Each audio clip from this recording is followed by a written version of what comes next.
فوج ایک ادارہ ہے حکومت کا، اس کے چیف کا اپنا ایک کام ہوتا ہے، وہ اسی تک محدود رہیں۔ $1 ملین ڈیلی کا لاس بھی یہ کرتا ہے اور وہ کرتا رہے گا۔ جو الیکشنز ہوتے ہیں وہ اتحاد سے نہیں لڑے جا سکتے کہ سیاست کا ان معاملات سے کوئی تعلق نہیں ہوتا۔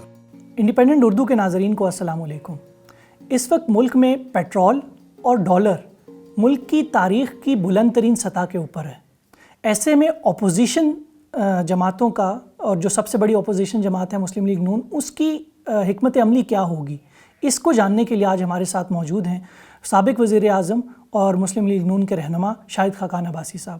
شاہد خاقان صاحب، انڈیپینڈنٹ اردو کے لیے وقت نکالنے کا بہت بہت شکریہ۔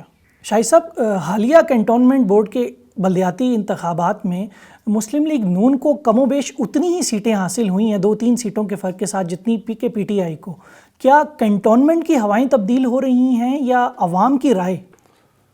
کنٹونمنٹ اور عوام کا رخ نہیں ہوتا۔ کنٹونمنٹ میں بھی سیولینز ہی ووٹ دیتے ہیں، جو ووٹر ہوتے ہیں ووٹر لسٹ پر۔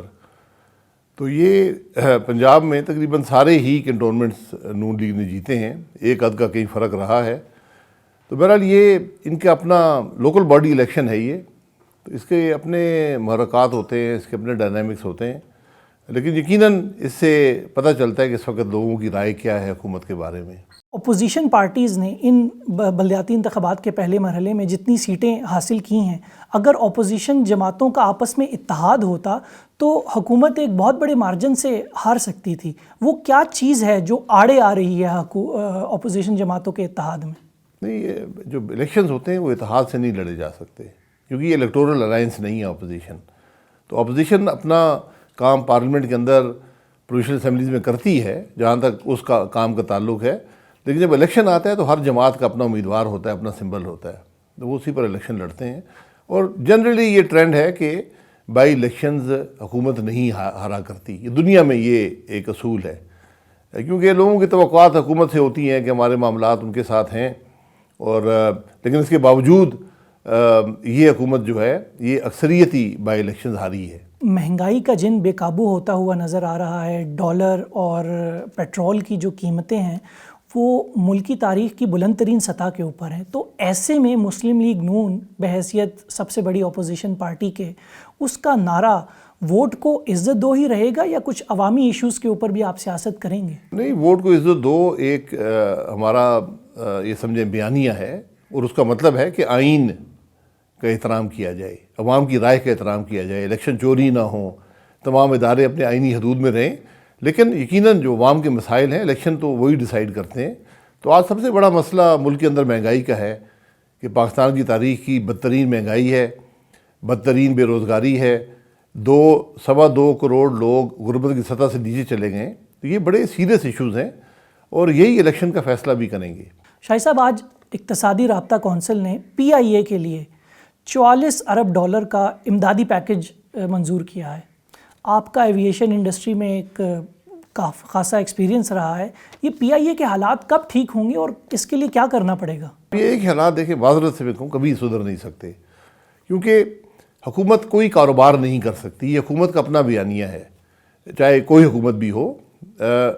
ہم نے سب کچھ ملک میں بیچ دیا ہے، ہم نے بینک بیچ دیے، ہم نے فرٹیلائزر بیچ دیا، سیمنٹ بیچ دیا، کاروں کی فیکٹریاں بیچ دیں، 300 سے زائد یونٹس ہم نے بیچ دیے۔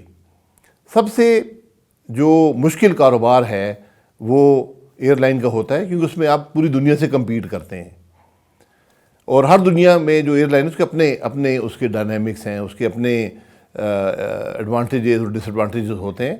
تو اس میں آپ حکومت کے جو رولز ہیں، جہاں پر نیب بھی ہو، پیپرا بھی ہو، وہاں پر آپ فیصلے نہیں کر سکتے۔ تو ایئر لائن کاروبار اور پی آئی اے پچھلے آپ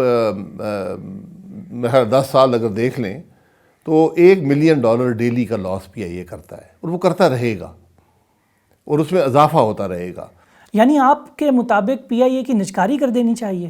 پرائیویٹائز کر دے کر ہوتا ہے پرائیویٹائز، میں نہیں سمجھتا پی آئی اے پرائیویٹائز ہو سکتا ہے، کیونکہ اس کے کوئی ایسیٹس نہیں ہیں۔ تو اس میں جو اگر آپ کی ہوٹلز ہیں یا دوسرے کوئی بلڈنگز ہیں تو وہ آپ حکومت کے خزانے میں جمع کرا دیں، باقی امپلائیز کا خیال رکھیں کہ جب تک وہ ریٹائر ہوتے ہیں ان کو ان کی تنخواہ وغیرہ ملتی رہے۔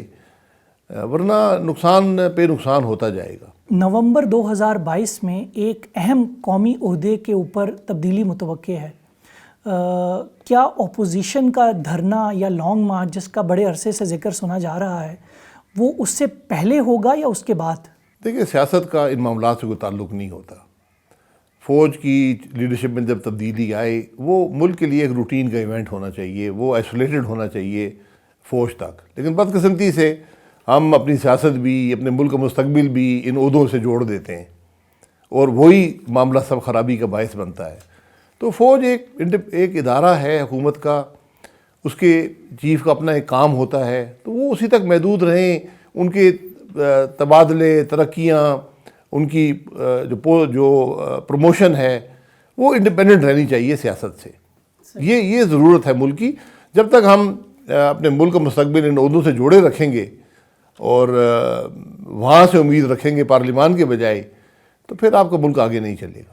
میں تو کہتا ہوں آپ فیصلہ کر لیں، بھائی آرمی چیف بنے، جو بھی اہل ترین آدمی ہو وہ بنے، اپنے 3 سال مکمل کرے، اگلے شخص کو موقع ملے۔ دنیا میں یہی اصول ہے، تو ہمارے ملک میں یہ بھی اصول ہونا چاہیے۔ ہمارا ملک میں الیکشن چوری ہوتے ہیں۔ اگر کوئی چیز آپ ایسی کریں گے جس سے مزید ابہام الیکشن کے بارے میں پیدا ہو، مزید شک اور شبے ہوں، تو الیکشن کا نظام دھرم برہم ہو جائے گا۔ آج عوام کا کوئی اعتماد نہیں ہے اس ملک کے الیکشن کے پروسیس پر، کیونکہ اس ملک کا ہر الیکشن چوری ہوا ہے۔ تو آج آپ نے ان کو یہ کمفرٹ دینی ہے، ان کو یہ جو ان کی شک اور شبہ ان کو دور کرنا ہے، بڑھانے کی ضرورت نہیں ہے۔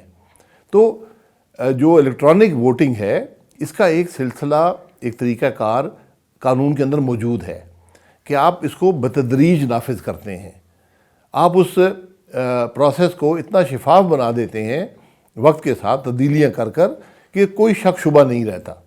اور پاکستان میں یہ سمجھتا ہوں کہ دنیا کا بہترین الیکٹرانک ووٹنگ سسٹم آپ دے سکتے ہیں، جو باقی دنیا کے ممالک نہیں دے سکتے، جس کی وجہ آپ کا ایک centralized national I D card system ہے، جو دنیا میں بہت کم ڈیموکریسیز میں ہے۔ تو اس کو استعمال کر کے، لیکن اس کی بھی مسئلہ یہ پیدا ہوتا ہے کہ ہمارے ملک میں الیکشن کی چوری کا اتنا رواج ہے کہ عوام اس کو ایکسیپٹ نہیں کریں گے۔ یہی بات الیکشن کمیشن نے بھی کہی ہے، اور ضرورت اس بات کی ہے کہ ہم اپنے الیکشن کی چوری کو روکیں۔ سب سے پہلی جو الیکٹورل ریفارم ہے وہ ہے۔ چودھری نثار صاحب نے آپ کی کابینہ میں شامل ہونا پسند نہیں کیا۔ حالیہ دنوں میں وہ دوبارہ سے سیاست کے اندر متحرک ہوتے ہوئے نظر آ رہے ہیں۔ کیا آپ کا یا آپ کی پارٹی میں کسی کا پارٹی لیول کے اوپر ان سے کوئی رابطہ ہے؟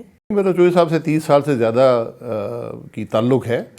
وہ 28 جولائی تک 2017 تک کابینہ کے ممبر تھے، نواز شریف صاحب کی کابینہ کے۔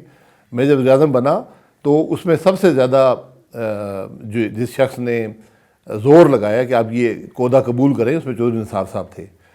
اس کے بعد میں نے ان سے رابطہ کیا کہ آپ کابینہ کے ممبر بنے۔ انہوں نے کہا میں کابینہ میں شریک نہیں ہوں گا، لیکن میری تمام ہمدردیاں، تمام مشورہ آپ کے ساتھ ہے، اور ان سے مشاورت ہم کرتے رہے۔